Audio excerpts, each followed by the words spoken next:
আমরা যে নামাজ পড়ি এই নামাজে তো আমাদেরকে অন্যায় কাজ থেকে বাঁচাইতে পারে না। নামাজি বহুত মানুষ আছে অন্যায় করে, করে কিনা কন? না করে না? করে। নামাজি অথচ অন্যায় করে। আর আল্লাহ বলছেন নামাজিকে, নামাজ তাকে অশ্লীলতা থেকে ফিরায়। তাহলে কথা কাটটা ঠিক?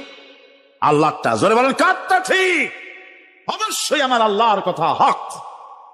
আমি ভুল করতেছি, আমি যেন কোথাও ভুল করতেছি, সামথিং ইজ রং, কোথাও যেন আমরা ভুল করে বসতেছি, সেই ভুলটা কি আমরা আবিষ্কার করতে চেষ্টা করবো ইনশাআল্লাহ। প্রথম যে কথাটা সেটা হচ্ছে যে আমরা যা নামাজে পড়ি আমরা তা বুঝি না। কথা ঠিক কিনা? আমি যদি এখন প্রশ্ন করি সামি আল্লাহ লিমান হামিদা অর্থ কি কন, ফার্স্ট ডিভিশনে কয়েকটা লেটার নিয়ে ফেল করবেন এরকম লোক আছেন না নাই?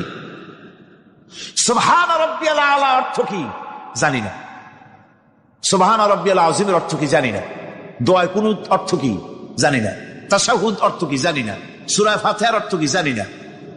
এমন কি উযুর মধ্যে কয়টা ফরজ তা অনেকের জানা নাই।